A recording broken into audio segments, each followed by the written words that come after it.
it's like you're stopped at a red light and everybody else gets the green light and you're still at the red light. And all you get to do is sit there and watch every car go by you while you're still stopped. And yeah, you feel so bitter and envious of why does everybody get to have these things that I want to have too? Welcome to the Injured Athletes Club podcast, the show that helps athletes cope with sports injuries and bounce back stronger. I'm mental skills coach Carrie Jackson. We're sorry you're here, but we're glad you're with us. And I'm journalist Cindy Kuzma. This week, our guest is Millie Paladino, who's a pro runner for New Balance. But before we get into the interview, we want to share one other key resource with you. Yes, we want to make sure that you know about our resource called the Recovery Summit. So if you head over to our website, injuredathletesclub.com, and click on more resources, look for Recovery Summit, because on there, you're going to find a webinar recording where we invited 3 incredible organizations that are creating products that specifically help injured athletes. And there's some great ones over there that connect to some of the things that we talked about today.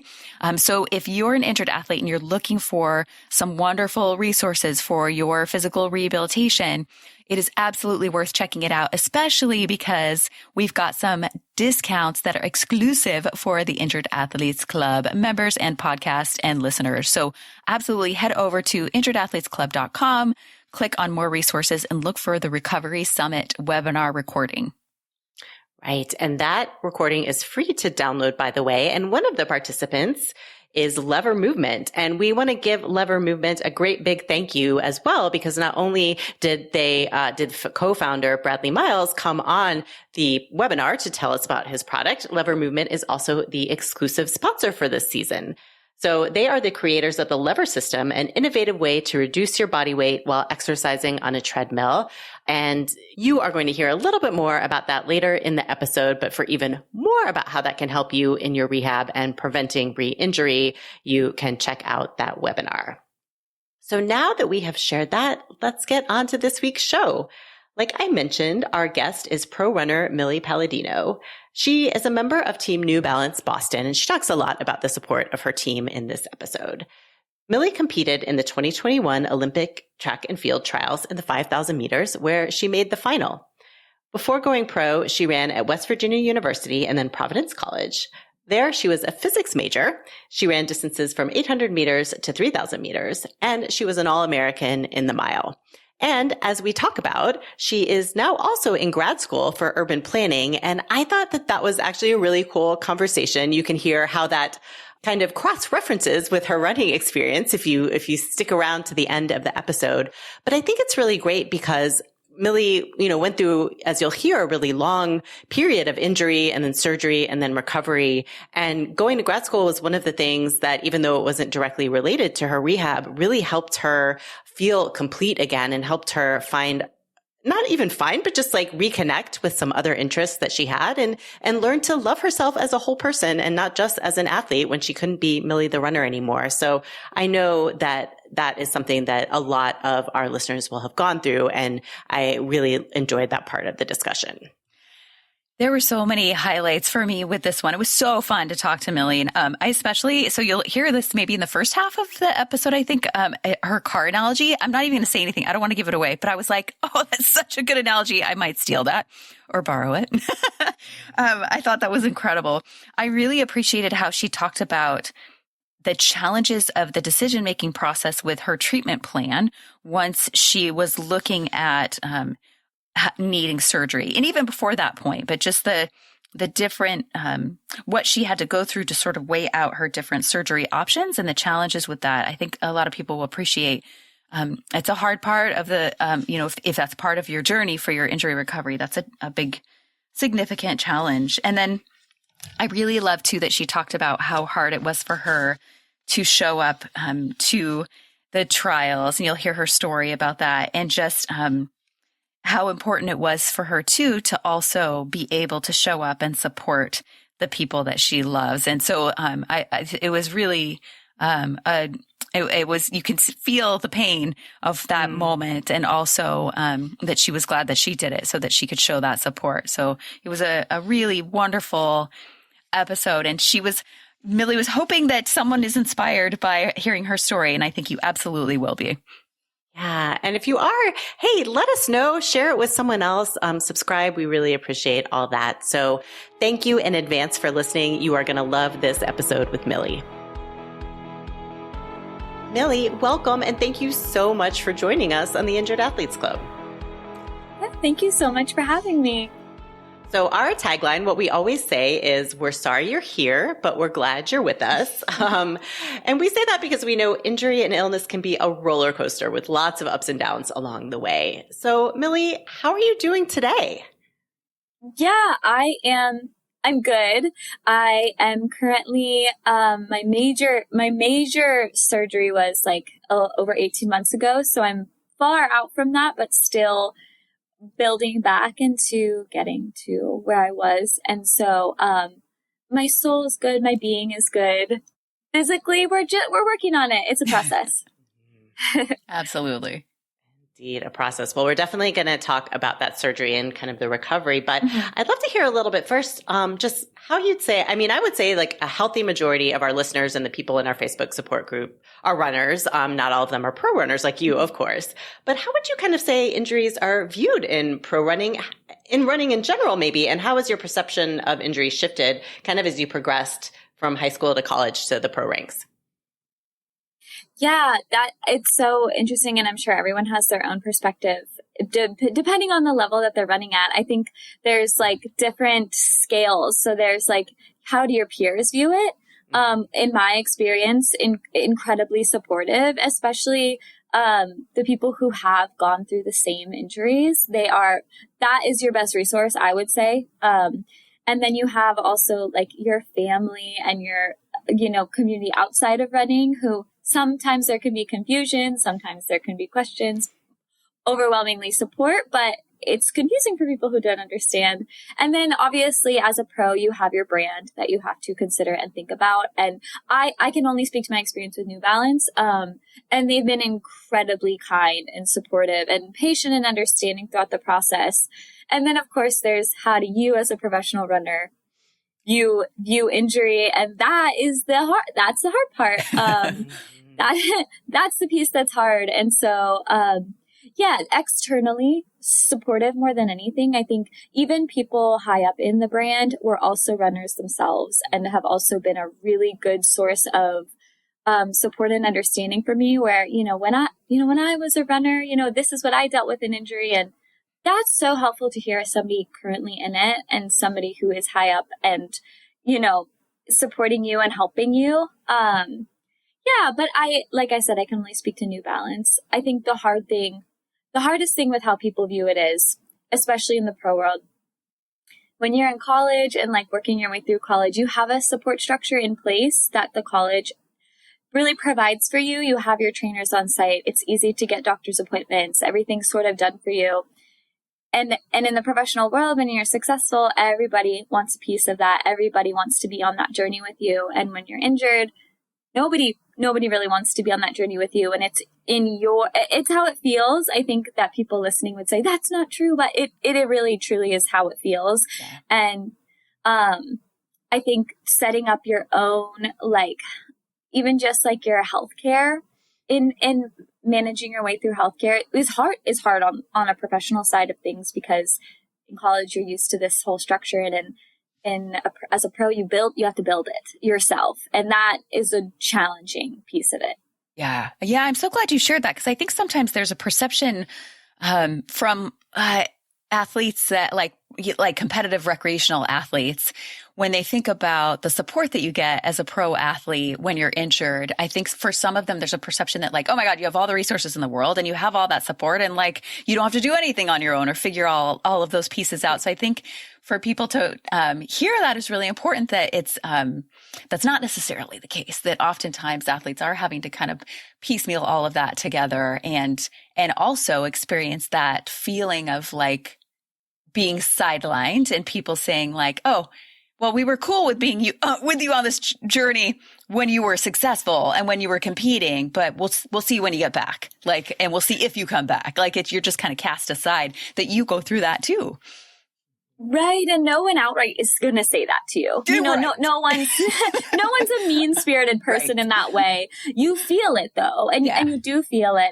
And people seem interested when things are good. And it's a clear shift. And, you know, I don't want to say that I had no help in my ability to get healthcare as a professional athlete, because there is the advantage of you do have connections to doctors and practitioners that are elite on their end of professionals in this arena to help with that. And so I have been lucky in that I've been set up with doctors who do work with professional athletes because of my connections, but financially and emotionally and physically, Bert, that is your responsibility. And it very much becomes your responsibility in injury where success is everybody's involved. Everybody, you know what I mean? And it's the nature of it. And you could be bitter about it for a long time, and I was, but it is the nature of it. Yeah. Well, let's talk about it then. I know you've really been through it these past few years. And you and I spoke a little bit about it before, and you told me it was the hardest thing that you've been through, maybe harder than any race or competition, which I know a lot of listeners will relate to. So how and when did these injuries first start becoming a problem for you, especially, you know, the Haglund's deformity, the injury, the major injury that led to your surgery? Right. So in college, I was really pretty healthy and very lucky to be healthy. And part of that might do with the structure that I talked about, where it's really built in for you. And I really only was I probably wasn't out for more than 3 to 6 weeks at a time with any injury I'd ever had in college, mostly plantar fasciitis. And then I'd say winter of 2020 is when Haglund's really started developing. And Haglund's is a tricky one because it's not bad until it's really, really bad. And so you can run through it. It is painful. Every step was painful for years. I mean, I ran my world standards with this injury. But I also think that's what led to, so before I even got the surgery, I never had a bone injury until, I had a big breakthrough in running. And then a few months later, I had 3 stress reactions. One in my femoral neck base, which was a pretty serious grade. And then 2 in my PSIS bones at the same time. 3 bone injuries at the same time. And I was pretty high level in college and even in high school, I ran high mileage. And so I had never had a bone injury before. And so in the height of my professional career, I had 3 of them, which is correlated to being at the height of my career, but also, I think due to my Haglund's deformity, because you adjust how you run, you adjust your foot strike, you adjust where your strength is and where your power comes from. And so I healed from that. And then the next winter, I really struggled with a hip impingement in the same hip that I had my stress reaction, and actually had a torn labrum in that hip. Because I didn't fix the issue, which was my foot. And it was the hip on the same side that I had my Haglund's deformity. So then that was kind of winter of that year. So Haglund starts 2020, then 18 months later, I have the bone injuries. And then 6 months later, I have the torn labrum hip injury. And then 6 months later is actually when my Haglund's got so bad I couldn't run on it. And then I got surgery. So it was a little bit of the death spiral of injury. Yeah. It must have been confusing, like coming from having such a wonderful long run of like not having to deal with injuries that didn't take you out, you know, that only took you 3 to 6 weeks, to then be like, boom, boom, boom, back to back with significant injuries. Was there a moment where you're like, what is happening to my body? Like, what is going on? There was so many moments. There were so many of these, like, I don't recognize this body. I don't recognize this runner. I don't understand. Like, I've not changed anything drastic about what I'm doing. It was very hard to pinpoint what was going on. It was very hard to explain to other people how I felt, which is very isolating. And then I do think my hunch was right. I will say that it was the Haglund's, because since I got my surgery, well, the comeback has been long, but I have not had a compensatory injury since. And so it's actually been a long time since I've had a major injury, truly. But, yeah, there was very much a period of like, what is going on? Confusion, isolation, yeah, sadness. Well, and especially coming off, as you mentioned, you know, like, yeah, you had this big breakthrough season and then you get hit with that. And as you do point out, that is not uncommon, right? It's something that does happen to people, but it also, I think, you know, we talk a lot about how the timing impacts the emotional experience of it. So what else kind of was going through your mind and your heart while going from that high to that low? Yeah. I mean, you definitely have moments of like, why me? And then you feel so lame for having those moments because you do, like, I did recognize that, like, hey, people go through hard things and, you know, you're not special in that way. You have to go through hard things too, but you still, it doesn't change the fact that you still feel like the world keeps moving. It's like you're stopped at a red light and everybody else gets the green light and you're still at the red light. And all you get to do is sit there and watch every car go by you while you're still stopped. And yeah, you feel so bitter and envious of why does everybody get to have these things that I want to have too? And why does it have to take so long for me to also get those things? That was a really hard part in the very beginning because my journey with running has always been, I love this sport and that's why I do it. And the success becomes because of my love for it. I don't know if I ever have been, here's my ultimate goal and here's how every way I'll do to get there. It's always just been, I love this sport and how long I can do it and how good I can be at it will come from the love of it. And so, you know, you reach a new height in the sport and you think, oh my gosh, I get to have all these new goals now, right? Like I've had these world standards and I've competed with people who have been Olympians. I've trained with people who have been Olympians and you're like, you see it for yourself. It's out there. It feels so possible and so tangible. And sometimes you don't get that confidence boost until it's so obvious to you that you can also do it. And I feel like it was ripped away. It was like, just kidding. You're going to have to wait on that. Like whatever you thought was the plan, it's not your plan anymore. And so, yeah, it just felt, sidelined is a good word for it that you used. And how did you cope with that at the time? The journey of the psychological process is like it's so hard to even, you have periods of it. The initial thing is like, I think everybody talks about like identity when you get injured. And I think the hardest thing is to get more granular, like two things that really are involved in your identity is your reward structure and also your, the source of validation. And so those things are taken away from me for so long because they were so ingrained in me that reward structure is really objective. It's you train and then you race well because you've trained well. And your validation comes from, it's external and internal related to running. External is like this number on the paper and how people view me because of that. And then it's also, how do I view myself because of that? And I had this, I woke up one day and I was like, it's going to be a long time before I get to have that internal and external source of validation. And also that reward structure is totally ripped away from me.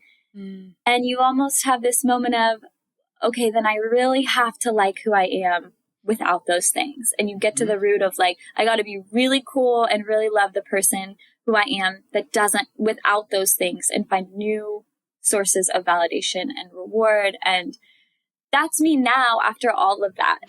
But it did not come. It took a long time, years. And yeah, you feel so sad and bitter and confused and lost. And yeah, I didn't know who I was for a long time without it. And yeah, it's less about, in my sense, finding who you are without it and more about creating this person that you really like. Yeah, I think I'm playing with this idea with my injured athletes that I'm working with right now with recognizing that the templates that you have ingrained in you as an athlete don't apply when you're an injured athlete, and it's very confusing where it's like, wait a minute, but how do but this is, when I'm a healthy athlete and I'm a competing athlete and I'm in training and competition, that one of my templates is I push through the pain. I ignore the body's signals, right? That is not a template you can use. Right? Another one is like, yes. When I'm a healthy athlete in training and competition, this is how I gauge my feelings of success. That is not a template that applies. And it's really confusing to and it does take time to kind of work through all of that and make those and do that reflection and recognize like, oh, wait a minute. Okay. I have to find a new way of being in the world right now. And then sometimes that new way of being in the world gets carried forward with you into your athletic performance in the future. And it's opened things up in a way that it never was open before. So now that you're on, you're in a different place in your recovery, do you feel like there's any ways in which going through this tremendous injury, back-to-back injury process has opened you up in a way that you weren't open before, or that you've learned something about yourself and grown in a way that you didn't have before? Oh my gosh, in so many ways. I think you touched on a lot of like really important things where it's like you have this, I think one of the reasons I got so injured is because I did have this amazing skill to push through, put it in a box. It doesn't hurt. Put it in a box. You need to put it away for now to get the job done. And you can only do that so many times. You can only get away with that so many times. And while it was such an asset to me in my athletic performance, it was such a hindrance to me in recovery. And I'm at this point now where, it almost gave me an edge athletically, but it was such a setback in my recovery. And so I'm almost at a place where I had to find that happy medium. I need that edge back. And it's been kind of hard to find that because I really had to let it go to let myself recover. But you also need it to an extent to perform. And there is a happy medium. People have done it. It has been achieved. I'm looking for it myself. And the other way, I think, in the positive sense of I'm more authentically myself now than I've ever been. And my whole experience with running is sometimes I feel like a jellyfish. I'm just experiencing what has been given to me. And sometimes I feel really in control. And I think more so now I feel really in control of how I move through it. Whereas before it's like injury happens to me and success happens to me. And now I feel like such a participant in recovery, success, failure. And it does give you autonomy, and it gives you some confidence in that you get to choose. Well, I would love to hear a little bit more about some of the ways of redefining yourself. But I want to kind of go back to a little bit of the injury process too, and the treatment process. And I'm glad that you kind of mentioned that about running through pain, because I'd love if you could explain a little bit about what Haglund's is, because you and I talked a little bit before. We see it more and more commonly in elite runners now, and then also in some recreational runners too. But that it really does feel like that sort of insidious, creeping pain that worsens and worsens and worsens until you can't ignore it. So I'm glad you talked about the ability to push through that until you couldn't. But yeah, tell us a little bit more about what it is and how it actually did affect you in addition to contributing to those other injuries. Yeah, absolutely. So a lot of people refer to it as an Achilles injury, but your Achilles is actually kind of a victim to what the injury is. It's a bone spur in a really specific place on your heel. And sometimes it's on the outside and sometimes on the inside. Mine happened to be on the inside, but it forms underneath the Achilles tendon. And so after it calcifies more and more, it wears away at the tendon. And the issue with Haglund's is that once you have it, it's bone. It's not really going away until you intervene in some way. And so that's the kind of the scary thing, and why I could ignore it for long enough until I couldn't. It just calcified so much that it really did start to tear away at my Achilles. And you couldn't push through it until my body didn't really give me a choice to push through anymore. It wasn't even in my control at that point, which was also hard because I was like, I pushed through up until this point. Why not? But you can't. And now, and like I said, you only get away with it for so long. So yeah, it's actually a bone spur, but in a really specific location. And how did you make decisions once you did get to that point of no return about what treatment to have? That was difficult.